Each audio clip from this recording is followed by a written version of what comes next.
name's Kat Sharp, and I've decided to make a vlog to show all of you guys what a major life-changing decision it is on uprooting from the UK and moving to Canada. So at the moment we're still in the UK, but about a year ago, me and my husband were sunning it in Mexico, sipping margaritas, and decided that we don't want to be in England anymore. England's not offering us what we want, and we wanted to have a change of scenery and move abroad. And we chose Canada. So it's not easy, I'm not going to lie to you. Moving from the UK to Canada is hard work. So to start off with, I've got family in Canada. So I've got 2 sets of aunties and uncles in Canada. I've got cousins in Canada. So I thought that it'd be easy, that I could just get in because I've got family. No, doesn't work like that. Unless you've got mum, dad, brothers, sisters, it means nothing. You're basically starting from scratch. So we then looked at how are we going to do it. So myself and my husband, we were living in Shaftesbury in the UK, in Dorset. We had our own house. We both had good jobs, both working as supervising officers in the prison service, and just decided that we wanted to change. So the change. So we had a house and we needed to sell the house because if we were going to move to Canada, I did think about renting the house because obviously when we move to Canada, it's not definite that we get to stay there. You have to go over and see how you get on, see if you can get permanent residency. But what I didn't want is to be halfway across the world and the tenants don't pay the rent. Before we joined the prison service, I worked as an estate agent for 13 years. So I'm well used to tenants not paying rent, and being across the world and that happening just I wasn't cut out for that. So we sold our house. This was even before we got the visas accepted, and I just had to go for it. So before we even got our visas, we were essentially homeless. Now when I say homeless, that's a bit extreme. I have parents in Hampshire. We've moved in with them, but I'm 34, my husband 38. And I've got a son who's 9, I've got 2 dogs. Doing all of that and moving back in with your parents at this age, it's hard. So moving and doing all of this uprooting is not for the faint-hearted. You have got to put your all into this and actually really want it. So how did we do it? Getting into Canada, you have to have set things that Canada wants. So for express entry, we didn't qualify because even though we've got good jobs here, it means nothing. So us in the prison service, supervising roles, doesn't mean anything to us getting into Canada. And because of our age, we're not getting the full points. If we'd have done it when I was younger, but like below 30, maybe I would have stood a chance. But now I'm getting old, they don't want me. So my options were limited. So I didn't pay for an immigration consultant, but I spoke to a few people. Like you can get limited information for free when you speak to people. Obviously they want you to pay hundreds of pounds on consultation fees. We didn't do that. But we spoke to a few people and sussed out that our chances were slim. Neither of me or my husband, neither of us have got a degree. Great, it makes it easier, but neither of us do, so that was a drawback as well. So that left our only route into getting into Canada is to do a 2-year course in Canada. Which means one of us having no income or low income and doing a course for 2 years. So I backseat that. We are going to be moving to Ontario in Canada. That's where my family live, in Ontario. And I found a college called the Georgian College, which is, there's one in Barrie, there's one in Orilla, and that's the course, where the course is that I wanted to do. So I had a look through everything, and if you want to go down the full-time education route, it's a lot of money. I mean, essentially the equivalent of you paying for uni here. So I think what it works out in English is about 20 grand in total for the 2 years. But after you've done a 2-year college course, you're more likely to get permanent residency, and it's all on a whim and it's not definite, but we're doing it. And I'm doing a police foundations course out there, which is in Arilla. I did not pay for a solicitor, I did not pay for any legal help. It cost a lot of money if you want to do that. I did it myself, and I'm no legal professional. I can't give anybody any legal advice, but if anybody wants to ask me any questions on how I did it, then I can let you know. So the process, a quick process of the visa. So I applied for my student visa. I applied for the college back in March, because you have to apply to the college to get an acceptance letter. Once you're accepted into the college, you can then apply for your student visa. So I applied to the college and got the acceptance letter. That was in March 2020. Was a horrible year. And then I applied for my student visa on the 13th of April. Now, straight away, it asked me to get my biometrics done. However, because of COVID, biometrics offices, all of the visa offices were closed. So I had to wait. I couldn't get the biometrics done straight away. So I applied for it in April, and I couldn't get to a visa office until it was open until July. I think it was the end of July that I managed to go and get my biometrics done.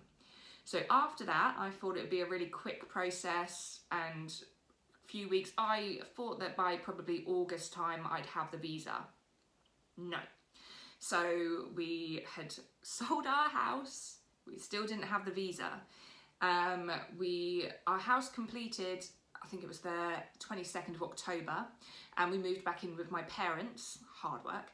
And after that, I think my student visa got accepted on the 23rd of November. So from April until November, that was a long, long time to wait. Because of COVID, because everyone's delayed, and it was just a long old wait. So after the 23rd of November, when I got the great news that my student visa was approved, I had to hand my notice into work. Now, this was going to have to be a short turnaround because my college course starts in January 21, which it is now, January 21, and my course starts on the 18th. Now, when you go to Canada at the moment, as you probably all are aware, you have to quarantine for 14 days. And what I did want to do was get in quarantine for 14 days before my course started. So we booked our flights as soon as we got the visas. We booked the flights for Boxing Day. As you can see, I'm still in the UK and it's past Boxing Day, but I'll come to that. So booked our flights for Boxing Day, done everything. Because my husband's coming with me, because I'm on a study permit, he's entitled to a open work permit. So I applied for that myself again, didn't get any legal help, and that come through. Now that was super quick. So we applied for that. He had to go and do his biometrics. We went to London. I think we went to London on a Thursday, and the Friday, literally the next day, it was accepted. So spouse visa, quick. Study permit, not so quick. But that's due to COVID, so it's probably different when all of this rubbish goes away. However, we are now on January the 4th.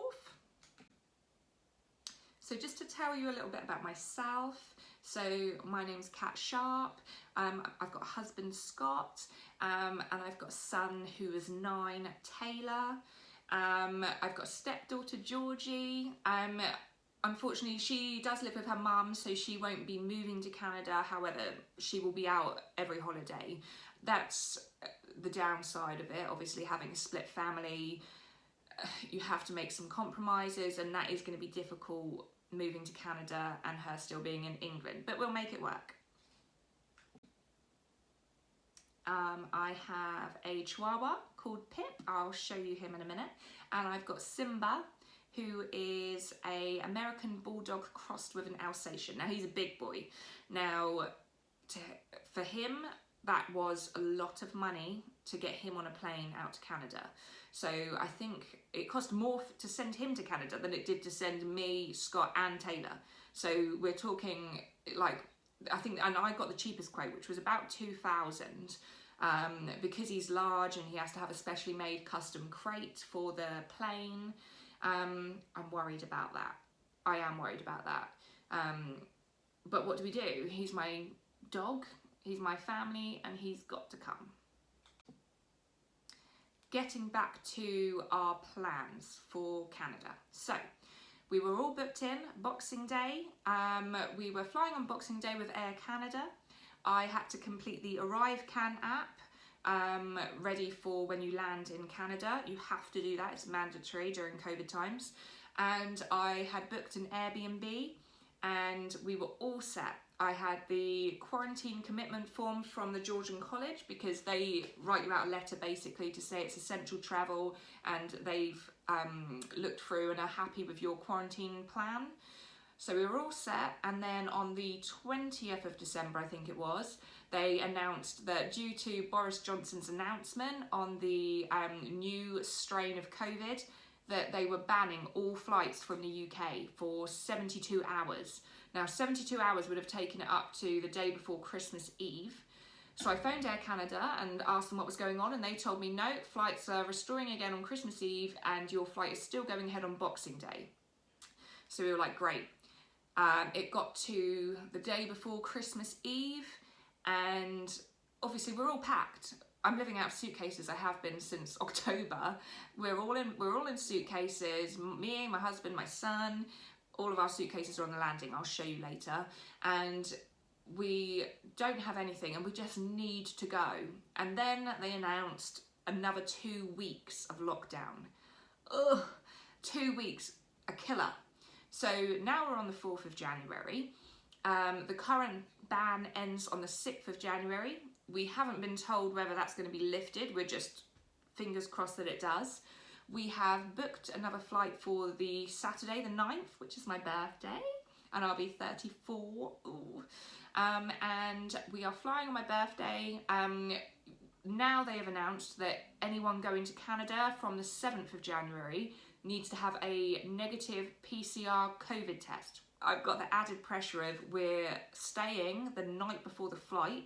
We have to pray to God that we all come back negative. Now, all of us feel absolutely fine, but loads of people feel absolutely fine and come back positive. So it's a gamble. So you'll see me doing another video and I'll probably be crying or ripping my hair out, or I'll be grey in the next one where they either extend the ban or we have negative COVID tests. That is my nightmare. But anyway, fingers crossed that all goes well, and we will be flying out to Canada on Saturday. So we're flying out to Ontario. We're flying into Toronto Airport.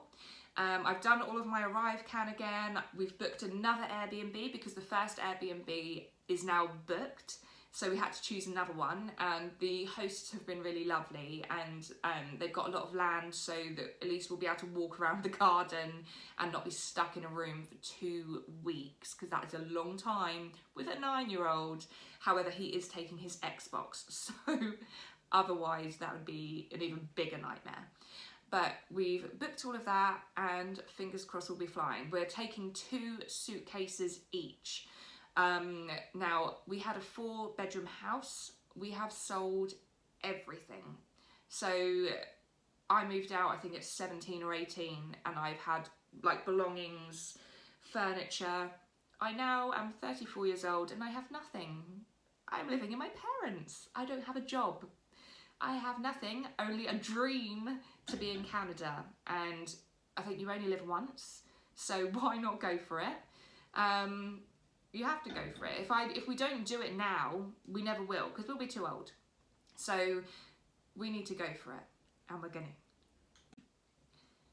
Now, one of the reasons that I started vlogging was that coming from the UK and wanting to go to Canada, everyone has lots of questions. So I've joined a Facebook group on Brits moving to Canada. And I've also been watching YouTube. If anyone's got any questions, then obviously message me below. please like and subscribe the video and keep tuning in, and I will be posting more videos and I will give you an update. So me, my husband and my little boy are going to fly out. My dogs are going to stay here with my parents initially, so we'll quarantine for 2 weeks, and then I'm going to arrange the flight for Simba, my large dog, to fly out to meet us. We are going to be living in my cousin's house initially. She lives in Innisfil, which is near Barrie in Ontario. So we're going to be living there first of all, and Simba will fly out to meet us.